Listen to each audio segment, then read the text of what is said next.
evening, my friends.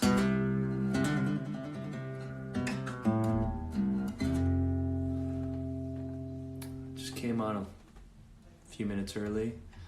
Say hello. My Salento friends, I think all you guys are gonna jump in here in a second. And I'm just gonna play a little guitar. Wait for our guest, Mr. Tony Hawk, to jump on board.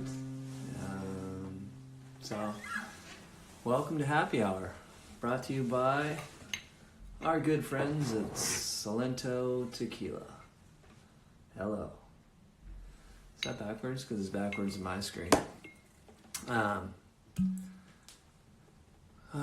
guys don't know if you've been watching all of the other episodes in the previous days. We are in an interesting time in the world right now, but there's a lot of good things that have come out of this. One of them being Happy Hour. Some great topics, conversation, positivity, things you can do around the house, and get to know a little bit deeper, dive deep into a little bit of everything. So, cheers. Beach Grits on board. Thanks for hanging out. Salento Tequila. I waited all day for this moment to just dive in, so. That's fabulous. I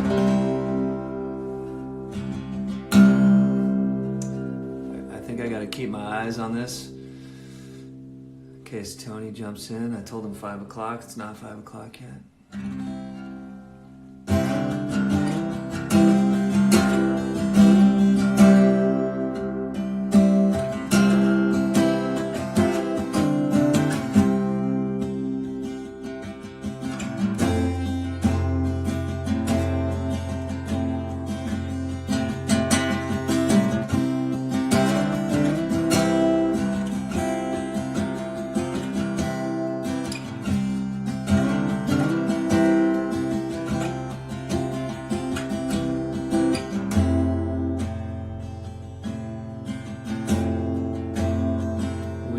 For Tony. It's all good.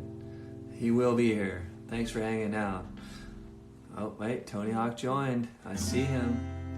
Let me in. I think you have to send me a request, Tony. I think that's how it works. It should pop up on your screen.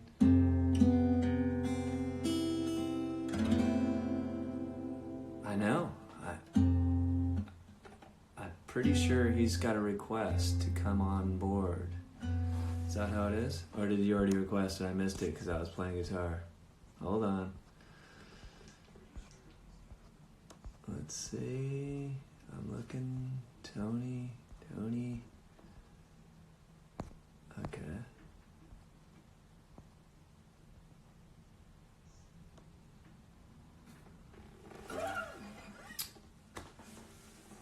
Hi. Tony, can you hear me out there? I know you're listening, so I think you got to send me a request. You're trying. Okay, cool. All right, well, we'll figure it out. It's going to happen. So until then, I'm just going to keep my eyes on the screen. I think you maybe got to disconnect from the little live program and then reconnect. And then it will ask you if you want to send me a request right when you join.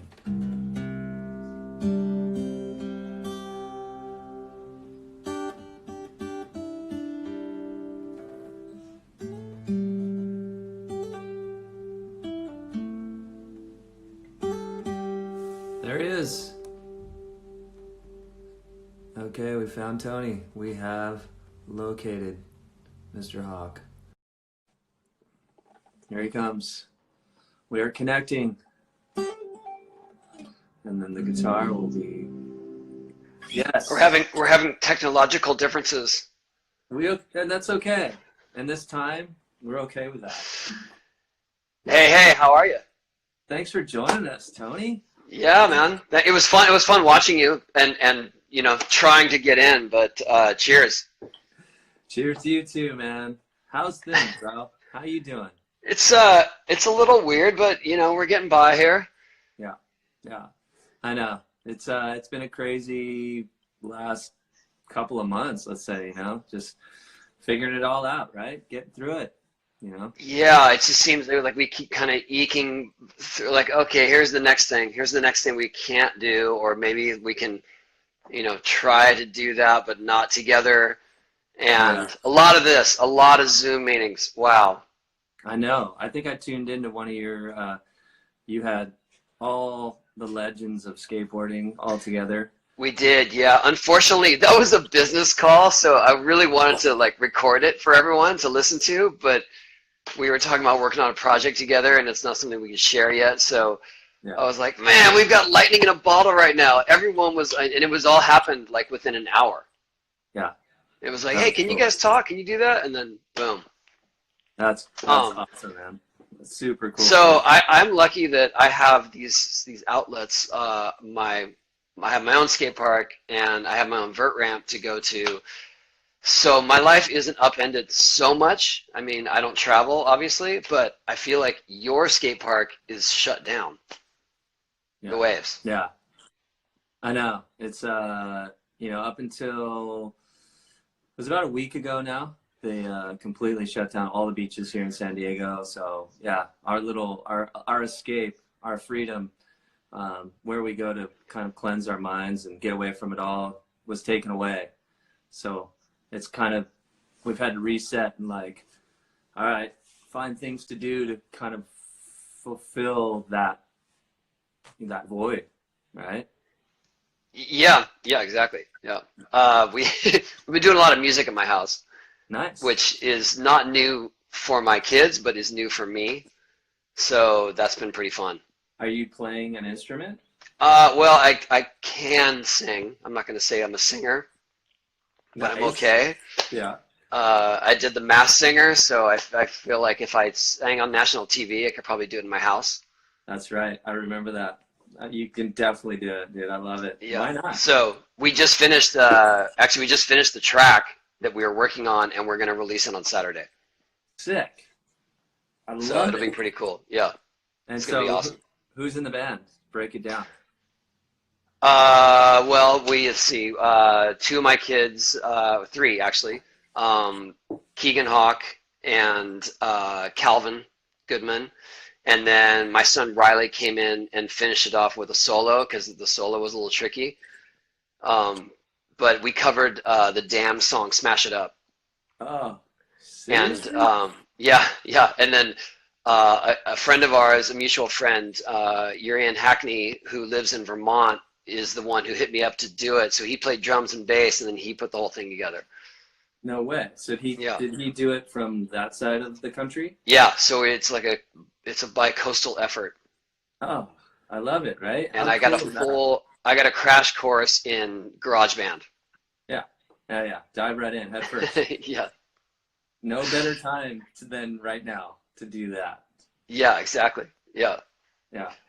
Well, I want to start this whole thing off, dude, because I've had this relic that's sitting right here behind me. What is that? Can you see that? I'll grab it for you.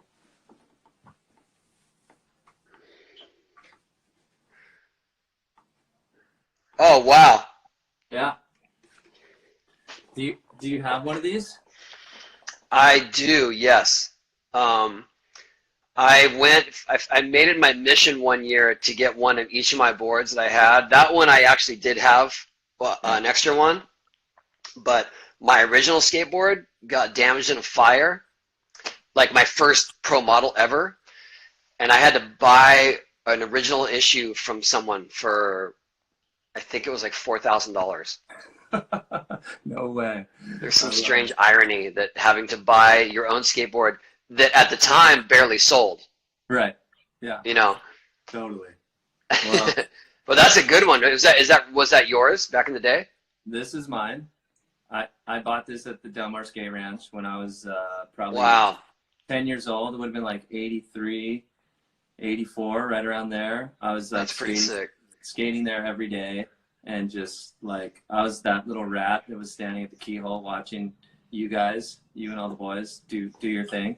Um, just like waiting for my chance. I actually, funny story. I actually got up enough courage to stand at the roll-in at the keyhole, and I think I stood there for like 20 minutes before somebody, it might have been somebody gave me a nod, like, "All right, go ahead, kid."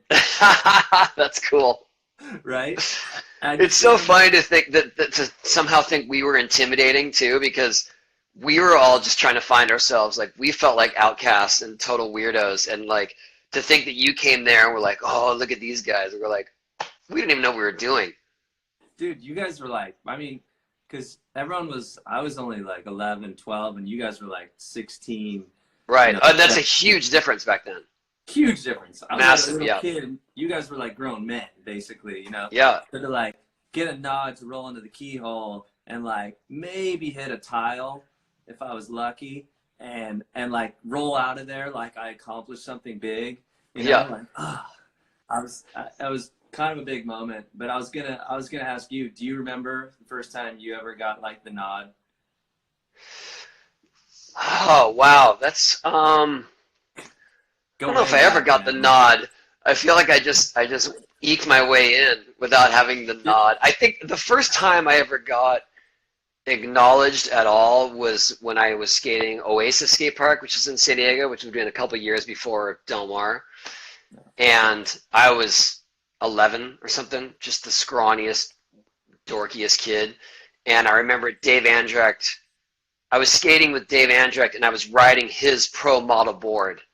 So I think I got the nod just from a courtesy from him because I had actually bought his signature board, Right. because I was skating with him and he wasn't talking shit, and which is what I was used to. Like if I got in the bowl, people were like, "What are you doing?" Like just because of my style and my size. And he Yeah. allowed me to skate with him, and it might have been because I was riding his board, but whatever, I was hyped. Yeah. So I was about 11 or 12. So same as you. Yeah, that's insane. Yeah, I just think back to those times, like cruising around Del Mar Skate Ranch, like the Freestyle Bowl. I'd go and watch the Yeah. contest, all you guys, and just watching everyone. Just the whole vibe there. Like when you rolled in the shop and the pizza and the miniature golf, Yeah. like right? It was just It's so funny because the pizza was truly terrible there. terrible. Like Yeah. it was But I kind of remember, what I remember from the snack bar was the cookies, chocolate chip cookies.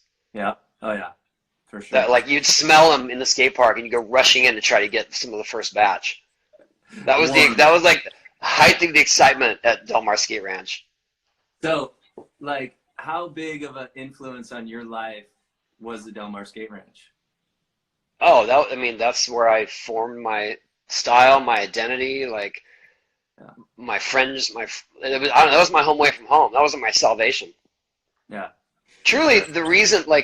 the reason that I ever started a foundation was because of my experiences at Del Mar, and I wanted to at least help provide that same type of place for kids these days in places where they feel disenfranchised. Like cities don't necessarily support skaters, or they didn't, say 15 years ago, and these kids like finally found something they truly love, they're passionate about, and then they had nowhere to do it. And Yeah, so when I started the foundation, that was always in the back of my mind, was my experiences at Del Mar, and how I found my sense of purpose there, and my crew. yeah, yeah. So, I mean, dude, on that note, like, I mean, Del Mar, it only survived until 87, I believe. Right. What was that like when that was torn away from you and everyone, You really? know what? It's weird. Like it was a bummer, but at the same time, skateboarding was evolving kind of beyond what Del Mar had to offer at that time. And there's this whole uh, there's a nostalgia where people are like, why don't they rebuild Del Mar? I was like, you guys would not want to skate Del Mar these days.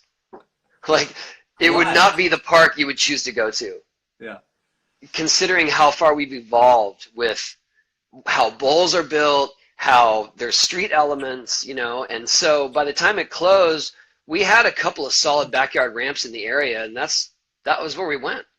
yeah, yeah, That was the place to go, and so yeah, I miss the camaraderie, but at the same time, like it was the same crew at these ramps too. Right. Yeah, the whole vibe just kind of shifted over into backyard ramps, and everything kind of just went away. And that was all kind of based around, was it all insurance and liability and all that crap? Is that why all the parks were closed? Yeah, for sure. It was the 80s. Everyone was sue crazy. And so it was just like, it was so hard to pay for insurance. And also, Del Mar Skate Park was sandwiched in between the racetrack, a driving range, a tennis court. Like, we did not belong in that scene. And so we were always frowned upon. You know what I mean? The golfers would be just like, and then families coming to play mini golf and batting cage. You know what I mean? It's just like, it was, you guys don't belong here. And so finally they were just like, all right, this is shut down. It's over. It's over. Yeah.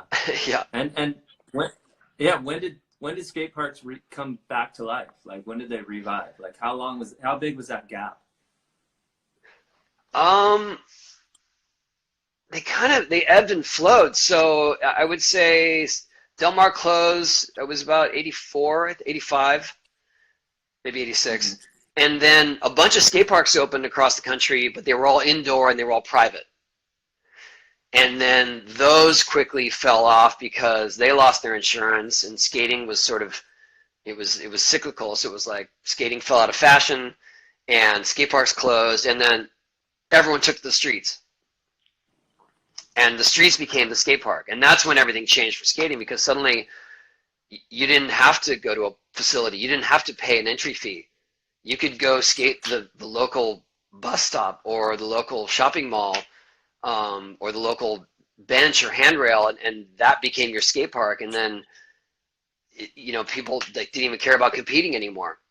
It was like, let's just go shoot some video down at the schoolyard. And that, I mean, it was awesome for skating because it really revolutionized the tricks, and it revolutionized, and it completely leveled the playing field for who could be a pro. You didn't have to go, you didn't have to have your own ramp. You didn't have to live in a specific area. You just had to be good at it. Yeah. Wow. Crazy times, man. Yeah, I remember that. Like, because that was at a time for me, you know, like, it was 83. I started surfing. I was about 10, and I was skating still. And I skated probably until like when Del Mar closed. And that was like the end of skateboarding for me, because surfing definitely took a priority, and it just like drew me away from everything else I did. And it was that evolution in skateboarding lost me. Like, it turned this way and I turned that way, you know. And it was obviously still followed skateboarding and appreciated it, but just my heart was at like Del Mar Skate Ranch still, you know. Like, yeah. And it was, it's funny. There's some funny irony there, because when I skated Del Mar all the time, I would go surfing a lot, like straight from the park, because the beach was so close. And when Del Mar closed, I moved shortly after that to Fallbrook and barely got to surf. So the closing of Del Mar kind of ended my big surfing days, whereas it totally ramped yours up. Right. We parted ways right there, man. Yeah, that was it. That was it. Yeah. We were hanging out like almost every other day. I was at the park all the time, you know. Of course. Yeah. I mean, I was there. I figured out which school bus route went closest to the skate park.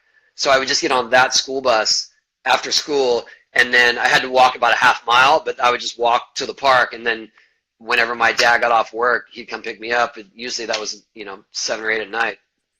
But I was hyped. Wow. Yeah. That's awesome. That's insane. Yeah. I remember your dad hanging out. Did he used to do a lot of the contests and stuff, like help organize? Yeah, he helped form the NSA. It was sort of the sanctioning group that did the skate contest then. He just he saw like skateboarding as this really cool dynamic and family vibe, but he saw that there was no organization, and he was just like, why don't we start having some competitions? And some of the parents of the other skaters were into it, and so that's how it started. So cool. Yeah. Good times, man. The old skate I was park. very lucky. Yeah. So yeah, this is when I hung it up, dude. This was it. So when I said goodbye, I still got That's a it. good one though. You had risers too. I could tell you had riser pads. I did, totally. Yeah. Like, Ooh, a tail block too. Wow, you got it all. you like that? All the plastic. Yeah, I, that's I great. went in. I went in full on, just like give me everything. Uh, I actually took this down to McGill's skate shop the other day. It was probably a few months ago, and I was like, I just walked in there with this thing, and I'm like, hey, can you throw some trucks and wheels on this thing? I just want to ride around with my kid. And the guy's like, no, like, I'm not. Oh, No because way. it's He's a like, relic. yeah, he's like, go hang that thing up, dude. You don't want to skate on that thing. He's like, don't ride that thing. No way. It was meant to be skated on. You're not collecting it. I Well, know. I'll give you some gear for it. Okay. All right. We'll get that thing back on. Because they're doing reissues now. Who Yeah. cares? Yeah, I mean, unless you're Right. trying to make money on eBay, don't worry about it. Yeah. No, I'm gonna hold on to that thing, dude. That's been in my closet for years and years. You know. So That thing is nice. yeah. Are you reading the comments here? I'm trying to scroll them, but Dive in, dude. If you see it's getting a anything, little. I know It was getting a little crazy. they go by pretty quick. But Yeah. if you see What's up, something, everyone? what is up? Yeah. Don't Thanks for sell it on tuning eBay. in. Mm-mm. So Um, you've been able to during this time, because you have your own little playground at your house, to dive into that world and relieve some stress. And how's that been? I mean, I'm so thankful. The weirdest thing about all that is it has been raining nonstop here Yeah. for almost a week, I know. It's and crazy. which does not happen. I mean, we both live in Southern California. It doesn't happen here. And today I had to shoot something for this song we're going to release because we're trying to do a video element to it. And I had to wait for a break in the weather and go dry off the skate park with towels. Like I sacrificed 4 towels to get these tricks, and I got 2 tricks from the kids, and then it started dumping again.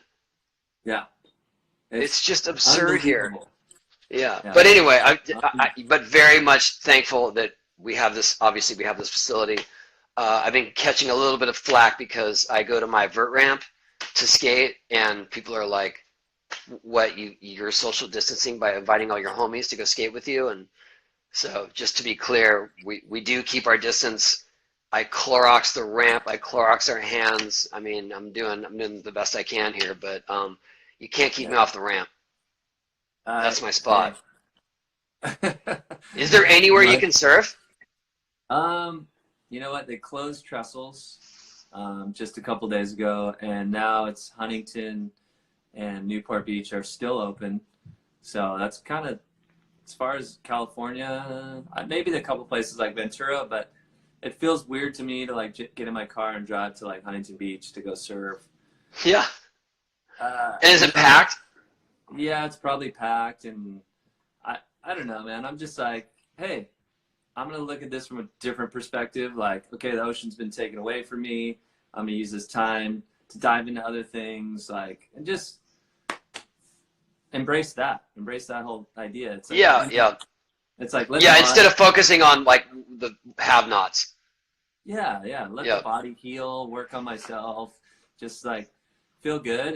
And when it's like sometimes when you get held back, like when you get released again, you're just like that much, your appreciation levels go like through the roof. Sure. Right. Yeah, it's been cool to hang out with our kids because we have 3 in college, and 1 at home, and 2 are back from college. Like we were almost empty nesting, Right. and now 2 are back from college, and it's weird, but it's fun. Yeah. But it was like a sudden shift where it's just like they can't be at college, Right. you know, or they're just stuck in their dorm, in their apartment alone. And so they came back, but all of a sudden it's just a giant shift in our household. And like, I can't remember the last time I bought that many groceries as I did yesterday. Right. And they're all gone. Oh yeah. They're all gone. Mowing. Yeah. Yeah. They're just mowing. Exactly. Are they still having to do classes online and like? They are. Yeah. But that seems more minimal to me. I don't know. Maybe it's just me, but I see them hanging out playing video games a lot. I'm like, when is class? Oh, I had it earlier. Oh But yeah, it's the middle of the day. yeah, But I mean, I know they're attending. It's just a different vibe. yeah. My brother's a teacher, and it all depends on the school. Like different schools are kind of approaching it different ways. Like some schools have access, and they're like, "Hey, we want you to be logged in at this time. We're gonna have class from this time to this Yes. time." Yeah. And some class, I think some teachers are just kind of like, "Here, do this, do that, read this, read that, and answer these questions." So it kind of varies from what I've seen. Yeah. My daughter has gotten pretty used to it. She's in middle school, so that's way. Yeah, I gotta. My little Hold on, I guy. gotta plug in my phone. Okay. What were you saying? Go ahead. I got a little guy. My guy's 6, and he's in kindergarten. So he he's got it pretty easy when it comes to school. I can still keep up with the kindergarten level. So Yeah, I bet. Okay, give me 1 second here. yeah, go for it.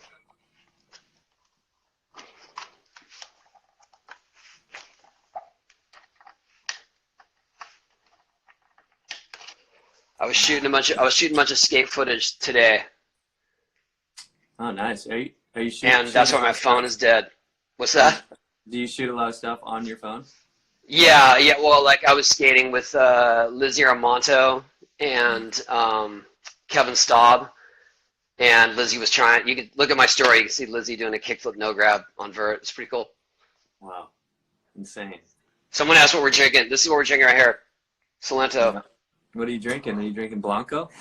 I am. I got the Reposado. Cheers. So cheers. So full Hey, disclosure, both Rob and I are involved with Salento Tequila. full disclosure. Yeah. Let's talk about skateboarding. I want to hear, like, we were talking about a little bit earlier, like, surfing for me is like this complete escape from business, family, everything going on in the world, really. And when I get to go out in the ocean, it's like total relief. Like I'm just dive in, I'm free, I get to surf, free my mind, and I come back just cleansed, refreshed, excited to start. Do you get that in skateboarding? Oh, for sure. I mean that absolutely is my release. It's also I think I realized this later on. It's the one place I feel in full control, where I'm so in tune with my board, my body that I know exactly like the little subtle movements and how things are going to work. And I mean that just comes with tons of practice. But Yeah. everything else in the world is like you can't really control it, and nor would you want to. But I do like having that feeling where I'm in charge of this destiny at the very least. Yeah. I mean, I've been at ramps a few times when you've been working on tricks and seen you kind of in the zone, let's call it, right? Oh yeah. When you really lock in and you're like, I want to do this or I want to accomplish this. Like, what's that zone like for you? Like, how is that focus like kind of? Um, I mean that's it's because when I first learned a trick when I was a kid, like when I first did a pretty, a decent skateboard trick, and I knew that I had created it, that I had made it happen. It wasn't because someone pushed me to do it. It wasn't because some coach forced me. And that buzz that I got from accomplishing it is what has driven me all these years. And so even at my age and even now after all these years, just to do some little variation of a move gives me that buzz. And so that's still kind of what I'm chasing. I guess that's the dragon that I'm chasing all the time. Yeah. I mean, But I love it. And I think that zone, it's almost like it's somewhat zen, but it's also so frustrating and there's this sort of battle between those two those two feelings that at some point either your exhaustion or your determination wins out. And I would say more often than not, it's the determination and the perseverance that it's like you did it. And but I've struggled with tricks. I mean, even people always ask me about 900s. Like I tried my first 900 in 1989, Wow. like 10 years before I ever made it. And I went through the years trying it off and on, and I would go through waves of like, all right, I'm only going to try it this week, and I'm going to get the video guys out there, and we're going to do it. And then I ended up breaking my rib, and then just shelving it for a while. And it went on and on like that. But, the idea that it was always there, it was always possible, and you got to persevere. Yeah. That's crazy, man. Yeah, that was my next question, is like at some point, like you said, it's either the determination or the exhaustion is going to take over, or like an injury, like you try new tricks and you're going to hurt yourself because you're putting yourself in crazy rotations or whatever it is. And yeah, but I never, I that never frightened me growing up. I think early on I had a pretty bad injury when I was about 10 or 11. I got a concussion. I knocked my front teeth out. It was bad, and I remember literally waking up, like coming to coherently when the ambulance showed up, and I remember thinking, like, what happened? What did I do? Oh, I hung up on a rock and roll. Oh, I got to learn how to lift my wheels more. Like, I'm thinking that while my teeth are gone. Yeah. And so I think it was sort of that moment was kind of defining, because it was like, I'm going to get back out there. This is not, and a lot of people, when they first get hurt, they're like, I'm done. I'm over it. I'm not doing that anymore. And I appreciate that. But for me, it was like, I was way too in love with it to let my knocked out teeth stop me. That's insane, man. No, I mean, as you're talking about that, like I think back to injuries that I've had, like torn ligaments in my knee, like, like as soon as I get to the beach and analyze what's going on, and I'm like, okay, cool. How long? I'm like already thinking about like what I did wrong. I know what happened and what caused the injury. And I'm like, when do I get to surf again? Yeah. How long is this going to take before I can get back out there? Like, yeah. And usually, especially when you're doing it for a living, you take the doctor's advice and you cut it in half. Or I did anyway. Right. Like, how long will this take? Oh, at least 2 months. I'm like, all right, in about a month. Yeah, I'm gonna try to skate. Someone said you don't need teeth. Yeah. Here's the great thing about knocking out your teeth, which I've done about 4 or 5 times, is that you get to choose the size and the color of your new ones. It's beautiful. Every time? Every time, yeah. Except for when you keep knocking them out, and then all you have is a little post left, and you have to get a root canal. That was my last doctor visit. That's not fun. I do not recommend that. Yeah. Was one of the times that you knocked your teeth out at the Del Mar Skate Ranch? Yes. Was it from Twice. a kid dropping his board into the keyhole? Do you remember No. that? No. I do remember that happening, but I didn't knock out my teeth because of that. Really? That did happen? Yeah. Okay. It did happen, yeah. Wasn't me. I remember going up. I remember this very vividly because I went up for a hand plank, going up, and I'm upside down. A skateboard went right past my arm and into the bowl, and I watched it go by. And I was like, I should probably bail now. That's not a good thing. Yeah. This is not good. No. Oh, gosh, man. Del Mar was fun, man. It was so lawless. Yeah. Crazy, man. Well, I mean, like, so when you moved, let's go, I'm going to backtrack a little bit. You moved to Fallbrook, and that's when you said you kind of stopped surfing. Did you still surf? Yeah, I didn't stop altogether. It was just hard to make time to drive out to the coast. Yeah. Especially when I had my own ramps, and I had just started a family, so my time was spread pretty thin. And so, but I did. I mean, what's funny is around that time and the years later, the only time I would get to go surf is when I would go on vacation or be in a city or a region where there was surf, and it was almost always like black diamond surf. Right. So it was like I never did surf. I never like I didn't get to do it regularly. I wasn't like practicing, and then it was like, oh, we're on the North Shore. Like, oh, okay. Or we're going on vacation to Tahiti. Like, Right. oh, okay. Killer. Thanks. Yeah, yeah. And Yeah. I paid the price one time in Tavarua because I hadn't been surfing, and I caught the first wave of a set at Cloud Break, Ah. which was great. Like, kicked out, and as I kicked out, a way bigger wave was on the horizon, and I was way too far inside. So I tried to duck dive and did the full tombstone on my board, Yeah. and I was like, and that was like my first wave after flying there.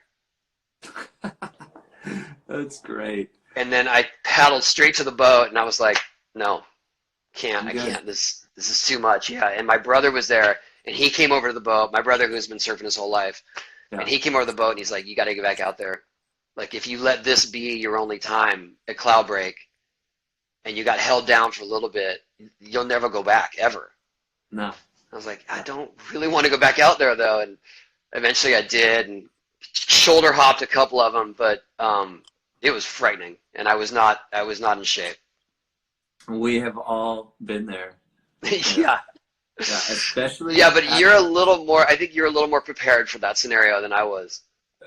But I'll tell you right now, at Cloudbreak, we have all had that exact same situation where you caught the Yeah. first wave of the set, and you're like, incredible wave. You're like thinking, like, Yeah. as you're kicking out, you're thinking like, oh sweet, I'm in the channel, like I'm good. Oh yeah.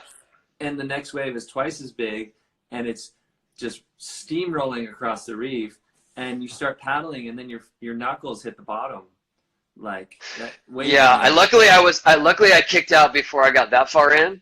Right. So I didn't actually hit the bottom. I did end up getting cheese grated across restaurants though Mm, when yeah. the tide was shifting.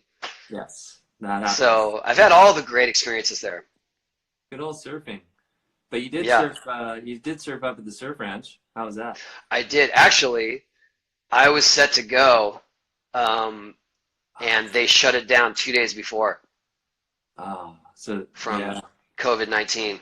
Ah, So I'm not going to say that's the true tragedy of this pandemic. No, they, that was a bummer though. they're gonna reschedule you. Obviously, they have to. Yeah, I mean, whatever. I mean, it's Yeah, it's but such still. the furthest thing from our worry, and I know. it's just incredible all the stuff that everyone is going through it. Everyone, Yeah. just everything's canceled, Everything. Yeah. It's and insane. then they say it's postponed. I love postponed till next year. No, you canceled it this year, and you're doing it next. You're doing another one next year. Right.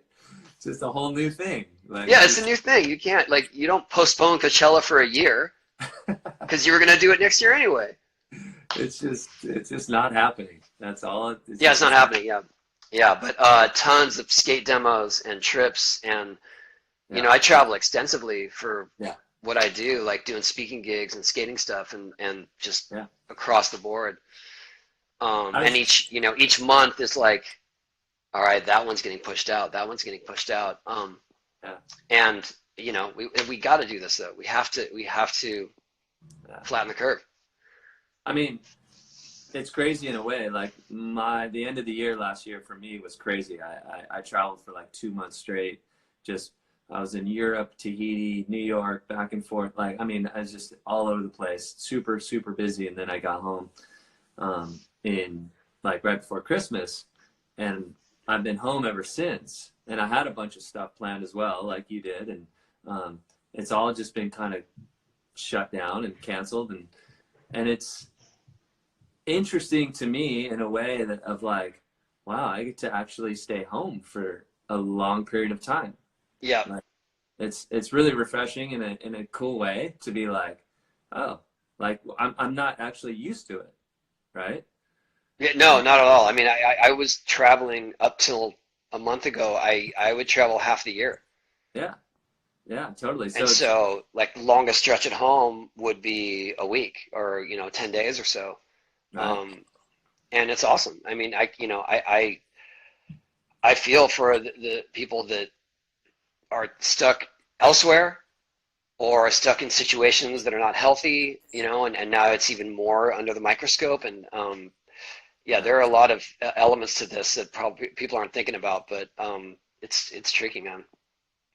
Yeah. I mean, all I can say is that, like, like a lot of things have been taken away from us, but a lot of things are being given to us that we just have to look at from a unique perspective and kind of appreciate them in a whole different way, you know? Yeah, So, absolutely. yeah. But But we're trying to stay creative. dude, that's it, really. That's it. Yeah. And for once, we get to stay home and be creative at home and utilize what we have here and what we grew up with. Like, think back to when you went to Del Mar Skate Ranch every single day, for that big chunk of your Oh life. yeah. I mean, if that had been shut down in when my youth, in this way, everything would have changed. Yeah, totally, man. Who were some of your heroes growing up? Like, I mean, in life, it could be skateboarding, could be anything. Well, first and foremost, Evil Knievel. Yes, When I was a kid, he was awesome, man. He just did not totally. care, and he would try anything, Yeah. even if he knew it was impossible. He would try it. Oh yeah. Um, And and wasn't it like always broadcast on TV? It was like this big stunt, and he would fly over 40 school buses and just pile on the other side. yeah, or And, miss the landing. right? Yeah, he tried to jump the Snake River Canyon, and he wasn't even like halfway across it.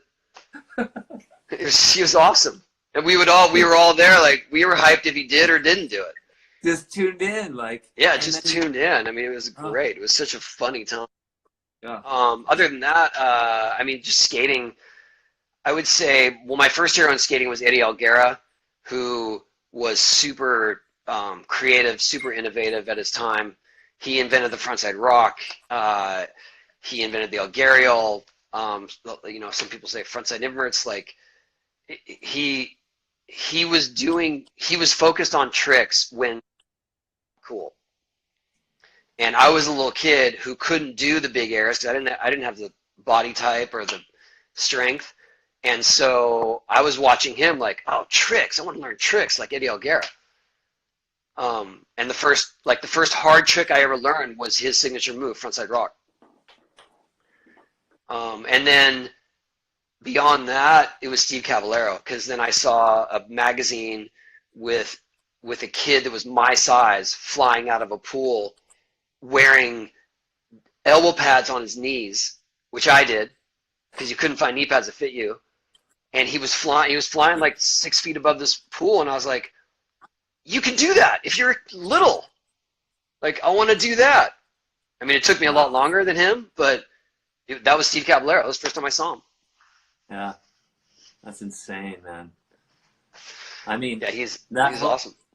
The whole crew at the Del Mar Skate Ranch, I remember, like I said, being a little kid, between watching Cab skate, and McGill, and yourself, and Lance Mountain, and I mean, I'm sure the list goes on and on. It was crazy, crazy times to be a little kid watching that go down. Yeah, I mean, it's funny because I would say at the contest that was like the most intense, because it was everyone every skater in the world converged onto Del Mar Skate Ranch during those days because skating was very small. So it was like people from Europe, people from the East Coast, people from Northern California, and it was awesome. But also it was like that was when it got intimidating for us as the pros, because suddenly other people were on our turf and doing new tricks, and we're like, damn, we gotta learn that stuff. Wow, man. What freaked me out at that place was the was it the half pipe, the long one? Half pipe, yeah. And it was like over vert. It wasn't over vert. It just, what it did is it got to vert, and then it didn't have an edge. Just kind of rolled away, so you couldn't grind it. Yes. So that was super sketchy for doing aerials. Oh, Virgilio, what's up? The chef at Central. I hope those guys are staying safe. Yeah, so the half pipe was just kind of sketchy. Yeah. Yeah. It was fun. I mean, it was cool to like just cruise down, but as soon as you got kind of high up, it felt like it was just super sketch. I mean, a lot of the bowls, I mean, the pools there, everything felt a little bit sketchy. Would you say? Yeah, like I said, it was not state of the art. And the keyhole was really the only thing that was like you could do tricks, real tricks in.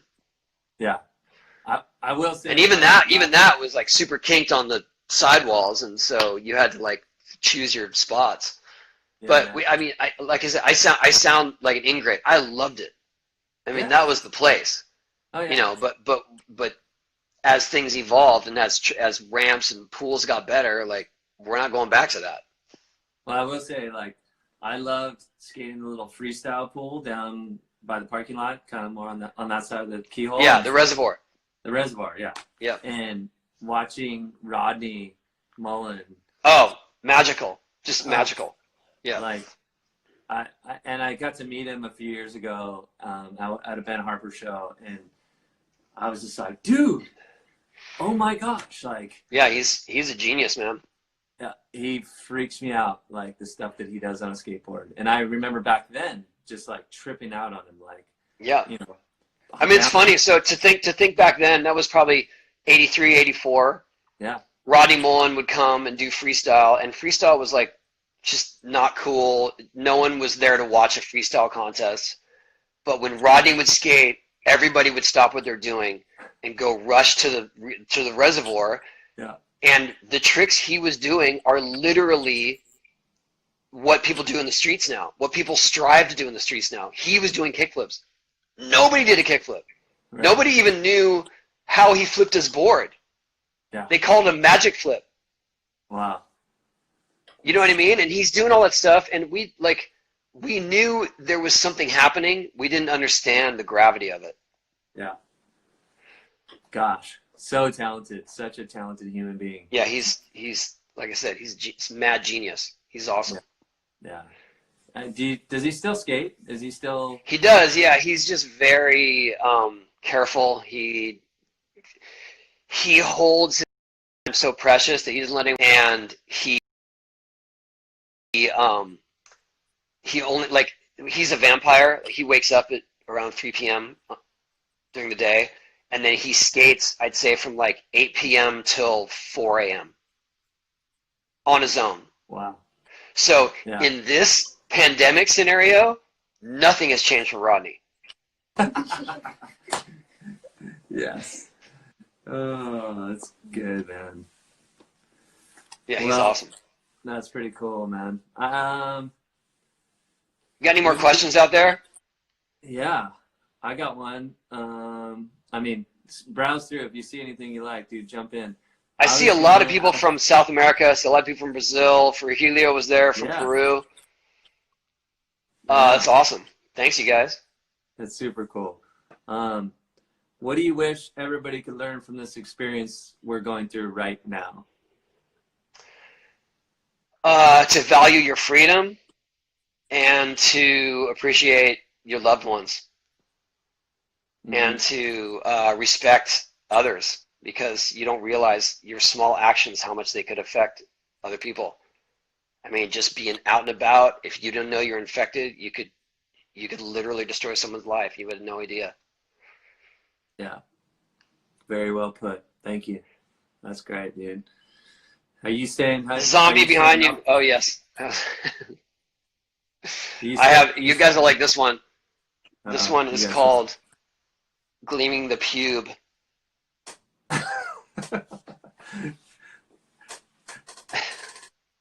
And Nice, dude. this one is an Alison Mossart painting from The Kills.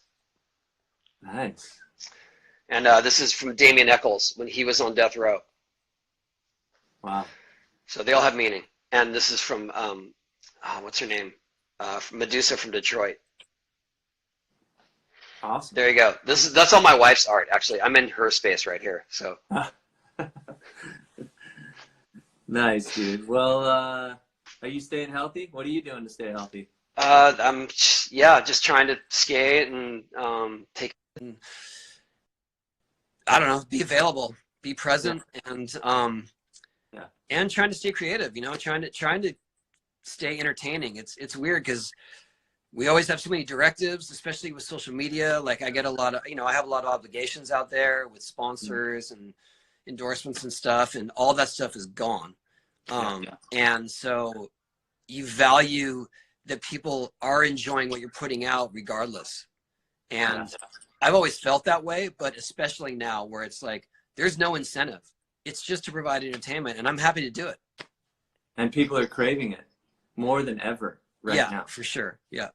They Oh, my want it headphones are so going. bad. Like people are just spending a ton of time just absorbing a lot of things and yeah, keep putting it out, man. That's stoking people out. So Same to you. yeah.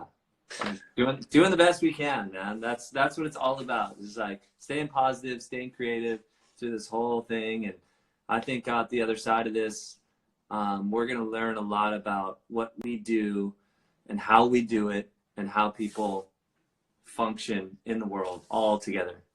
It's gonna be good.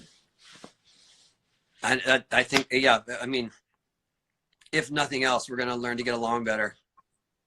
Yeah, totally, man. And maybe I'll And see we're you. going to learn to value our time together. I mean, we've all been hanging out for so many years where we're together, but we're all just on our phones. Yeah, And I feel like people are going to truly value being together after this.